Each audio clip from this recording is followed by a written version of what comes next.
The Assembly will now hear an address by His Excellency Allah-Maye Halina, Prime Minister and Head of Government of the Republic of Chad. I request protocol to escort Her Excellency and invite her to address the Assembly.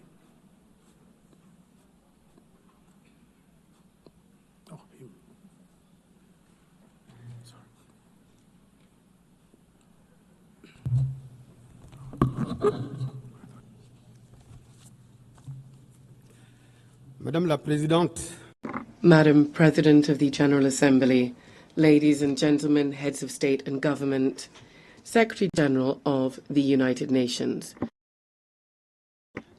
Because of constraints linked to his national agenda, Marshal Mahamat Idriss Déby Itno, President of the Republic of Chad, head of state, who wished to be involved in this important meeting at the United Nations, has not been able to come to New York.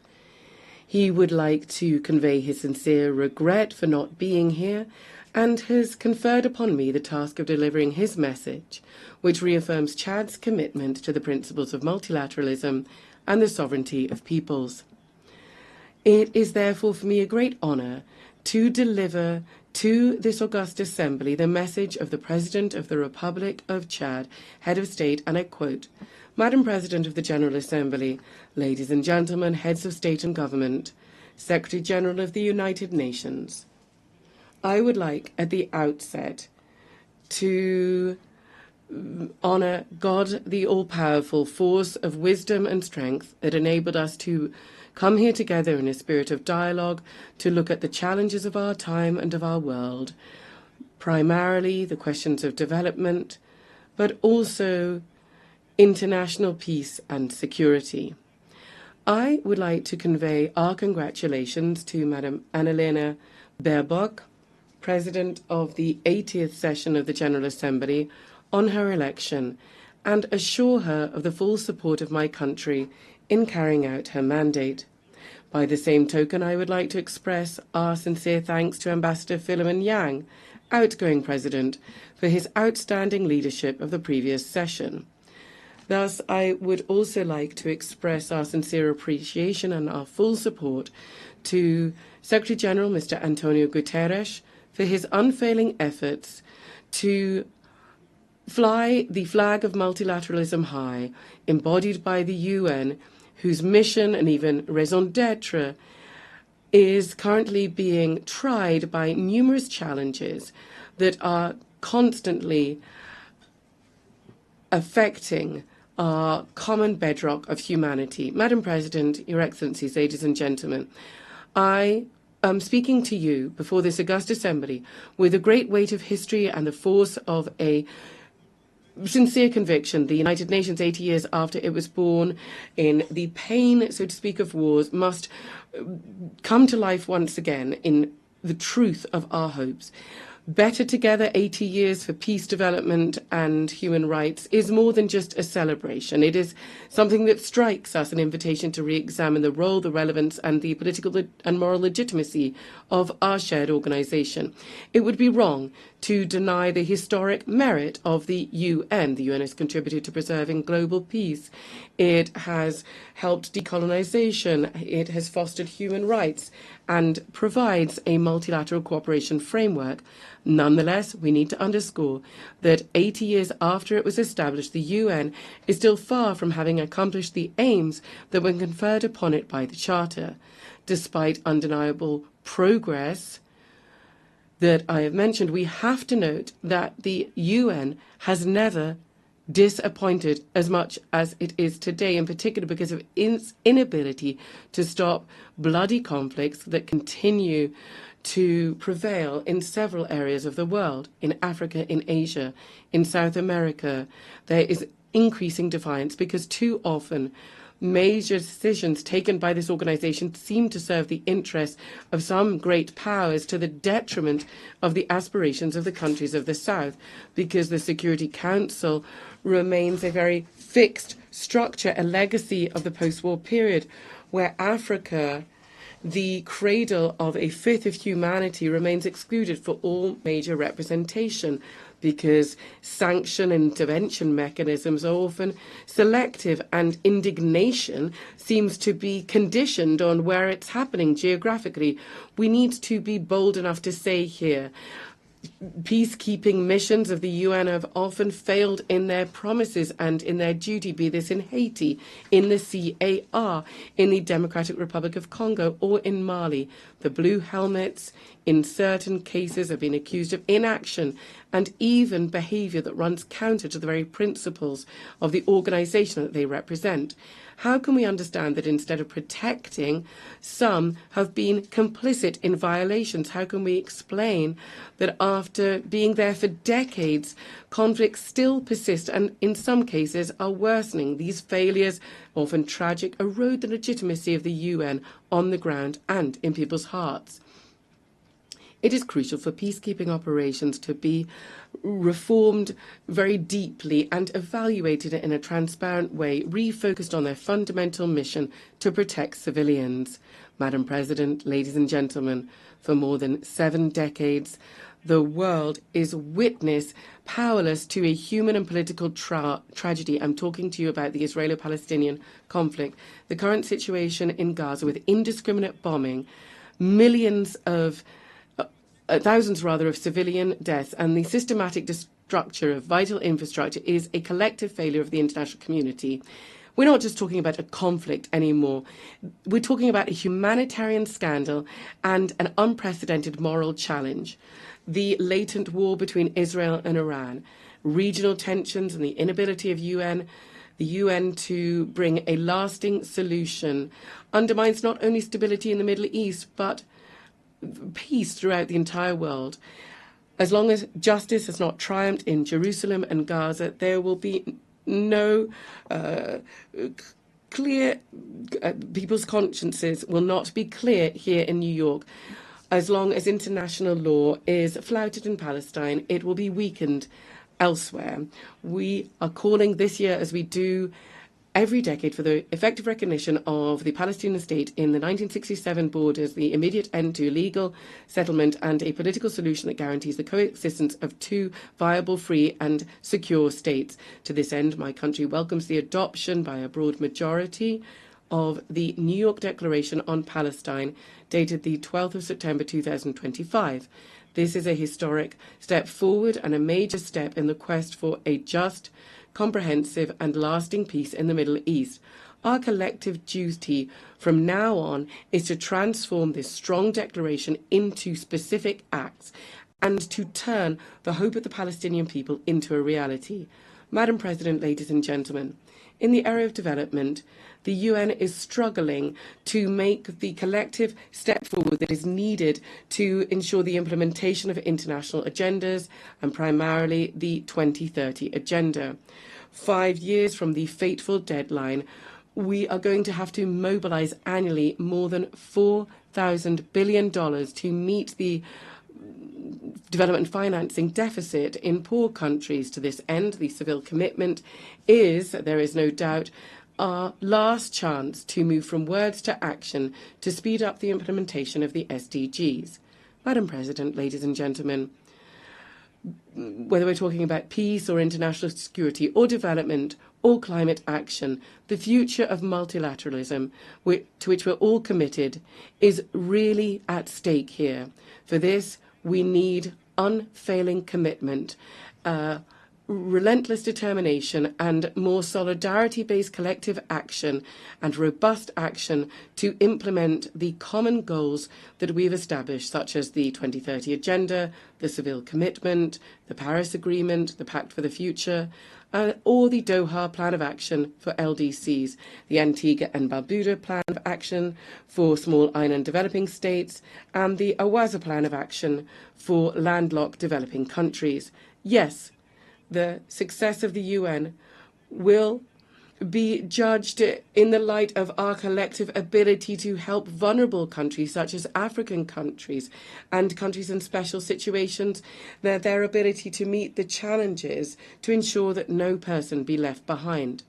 Madam President, ladies and gentlemen, Despite these legitimate frustrations with the UN, and given the challenges that are increasing and becoming more complex from day to day, it is crucial that the world really needs the UN and it needs multilateralism, because the world's challenges can only be addressed through cooperation and collective action.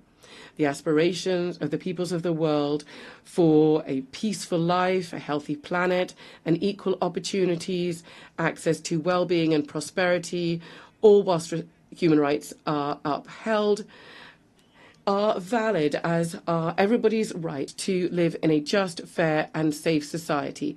But they can only be ensured through multilateralism. Therefore, we have the Pact for the Future and the Seville Commitment. And these are exciting because they really translate this thirst, this desire for the UN. So it cannot disappoint or betray the legitimate aspirations of the people of the world. We cannot go it alone. We cannot stop this collective impetus.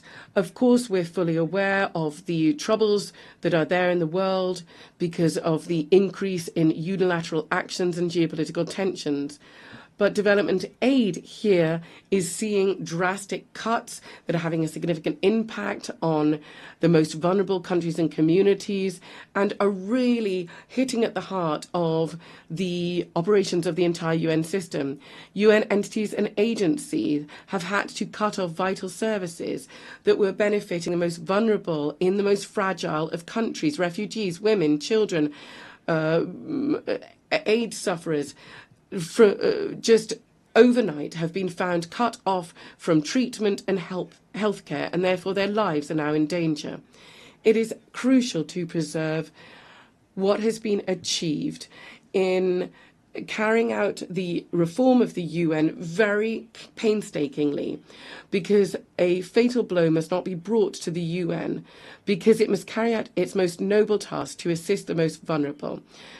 Madam President, ladies and gentlemen, strengthening and preserving multilateralism, and it's something that we all want, also involves a long-expected reform of global governance. My country, therefore, has quickly implemented the recommendations of the Pact on the reform of the international financial architecture and the UN by improving the working methods and strengthening the General Assembly. But also, we very much want to see the reform of the Security Council, and it is an extremely urgent matter. It goes without saying that if there is one body that really embodies all frustrations, all injustices, and all double standards, it is the inability of the UN to respond to the expectations of the people, then that is embodied in the Security Council. It is totally unacceptable that Africa, the cradle of humanity, the demographic lungs of the entire world, and the strategic driving force of the 21st century, remains marginalized in the highest echelons of international governance. This exclusion is not just a political aberration. It is a historic injustice, and this injustice must be addressed without delay. For several years now, Africa has been calling consistently and with dignity for what is its right: 2 permanent seats in the United Nations Security Council with a veto right in line with the Esselwini Consensus. This is not a favour or a concession. It is a call for justice, for representation, and for coherence. The world cannot claim to be in favour of peace, balance, and legitimacy while more than 1 billion people are held to one side, kept to one side of vital decisions for the future of the planet. We are not asking for permission in Africa. We are reaffirming our voice, our vision, and our vocation in Africa. Unfortunately, many people believe that a lot of the world is indifferent to the ills that Africans are facing, and the Security Council is just providing very basic service. There are multiple meetings on issues pertaining to the continent, but they have very little impact on people. The facts can attest to this. For example, 14 years have passed and Libya is still in a political impasse, And so it is pushing peace back into the annals of history. In Sudan, civilians have been abandoned to their sad fate because the Security Council has not been able to or has not wanted to shoulder its responsibility by bringing the warmongers to cessation of hostilities and to ensuring and bringing about a peaceful settlement of their disputes. This inability of the Council to fully play its role as the guarantor of international peace and security is a reason to speed up its reform, to adapt to the reality of today's world, and to make it more inclusive, more representative, more democratic, and therefore more effective. Ladies and gentlemen, Madam President, in a world that is constantly changing, where there is increasing interdependence and challenges transcend borders, my country, Chad, would like to reaffirm from this rostrum a fundamental truth. State sovereignty is the bedrock of international order. Sovereignty is not a privilege or a concession. It is an inalienable right enshrined in the United Nations Charter. It guarantees that each people can take ownership of their own destiny. It ensures the free determination of its political, economic and cultural choices and the respect for its own identity. In this body of nations, each state is one particular note bringing about global harmony. Nobody should be silenced. Nobody should be constrained to be uniform. Sovereignty is the very precondition for dialogue, peace and international justice. This is why we are calling for more fair global governance where the states of the South, emerging nations, voices that have long been marginalised, can fully enjoy their rights to speak, to take part in decisions and to enjoy dignity. Africa is calling for its legitimate place in global governance. The United Nations can not just accept symbolic arrangements anymore. A root and branch institutional reform is necessary. Madam President, my country, Chad, in the heart of Africa, is both a witness to and part of the struggle for peace and security. We're at the crossroads of all contemporary challenges, security, humanitarian, climate challenges, but also major sources of hope. Our country is facing the persistent threat of terrorism, which is destabilizing the region of the Lake Chad Basin. Given the threat posed by Boko Haram, Chad has not received any external support and has had to deal with this on our own. This sacrifice bared by the people of Chad, which has often been done without receiving gratitude, bears witness to our country's commitment to bring about peace and security. It is time for the international community to recognize this reality and to support us in this struggle. Above and beyond security, Chad is also facing the tragic effects of climate change. We are seeing droughts and natural disasters affecting our food security and undermining our development. We are calling for heightened solidarity to provide equal access to financing, to green technologies and vaccines, which are critical to build resilient and fair societies. In this context, we urgently need to step up efforts to preserve our ecosystem, notably around the Lake Chad Basin, where the retreat of this lake is directly threatening the life of millions of people. Chad and many other countries in Africa have virtually no greenhouse gas emissions, and nevertheless they are bearing the brunt of a crisis that they did not cause. That is why we're calling for fairer global governance where Africa can have its legitimate place. We're calling for effective climate justice and equal access to financing, to green technologies and vaccines. Madam President, distinguished ladies and gentlemen, Chad has been through many different political convulsions and is part of a sub-regional context which is marked by crises, conflicts and wars. But we were able to overcome this transition, holding our head high. Our country has been able to overcome the most pessimistic predictions, and we have been able to make progress based on dialogue, which has been part and parcel of this transition. From this rostrum, I would like to express our gratitude to God and to the people of Chad who have made this success possible. We would like to thank our partners, and in particular the UN, for their decisive support. Thanks to this multifaceted support, Chad has been able to take decisive steps forward towards democratic and inclusive governance.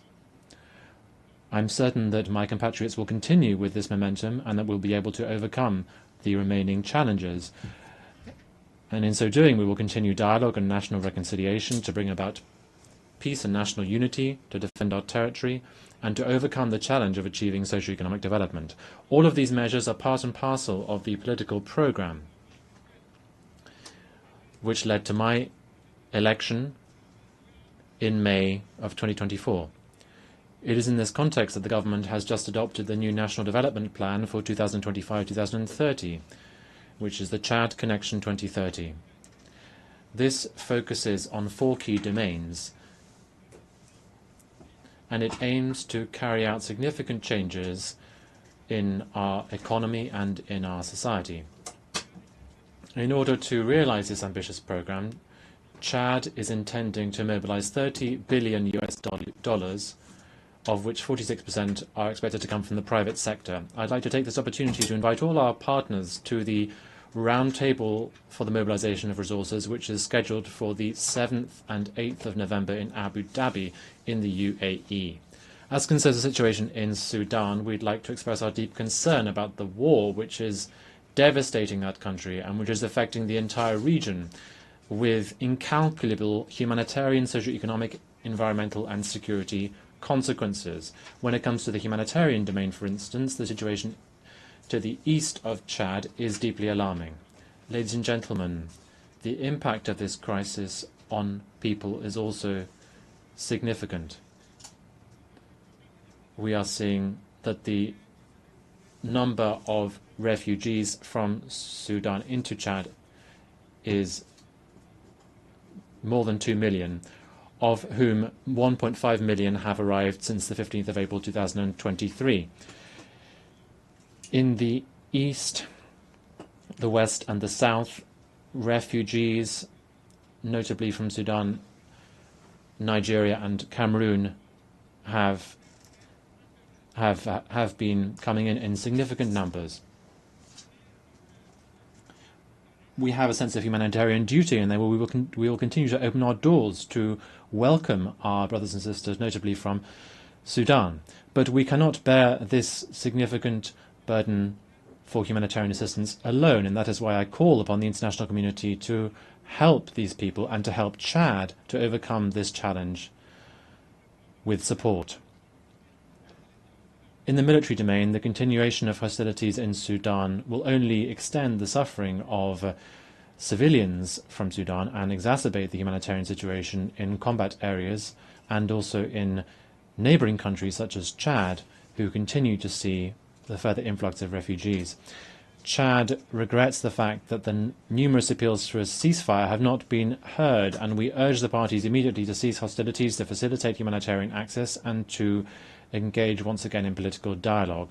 We are convinced that the current crisis in Sudan cannot be resolved through weapons, but rather through peaceful means, through inclusive inter-Sudanese dialogue, so that lasting peace can be achieved. Chad, which has a position of strict neutrality vis-à-vis the conflict in Sudan, and which has always supported efforts to bring about peace in Sudan, reaffirms its commitment to peace in Sudan and its availability to contribute to any initiative that can promote dialogue between the protagonists to end this war which has lasted too long. On the situation in the Central African Republic, Chad welcomes the positive momentum towards bringing about peace, to achieve national reconciliation and socio-economic progress, which are all still ongoing in that country. We welcome the policy that His Excellency Faustin Archange Touadéra of the CAR has been rolling out, thanks also to the mediation that Chad has had the honor to be part of. We reaffirm our commitment to the peace and stability of the CAR, and we are willing to further make efforts to support peace and reconciliation in that country. Ladies and gentlemen, Beyond our region, Africa as a whole remains a continent that crystallizes all attention, in spite of our marginalization in global governance. If the UN wishes to survive the next few decades, it must once again become the house of the people and not just that of the powerful. The UN must speak to young people in the Sahel, mothers in Gaza, to farmers in the Amazon, to displaced persons in Sudan, refugees in Ukraine and Burma, with one voice, that of shared humanity. Better together, that means recognizing our failures so that better to overcome them in the future. Better together means admitting that no one has a monopoly on truth or pain. Better together means finally building an international system where every nation counts and where every human life has the same value. We therefore call on the UN to once again find its soul and its moral power. Madam President, ladies and gentlemen, Chad believes in peace. Chad believes in the UN. But even more than this, Chad believes in humanity, because Chad is the cradle of humanity, because we are convinced that together, united in diversity, we can overcome the challenges of our time. We can change the world. We can protect fundamental rights. We can ensure that peace wins out, and we can bring about sustainable development for all. The words of Idriss Déby Itno, the President of Chad. I thank you for your kind attention. On behalf of the Assembly, I wish to thank His Excellency Prime Minister and Head of Government of the Republic of Chad.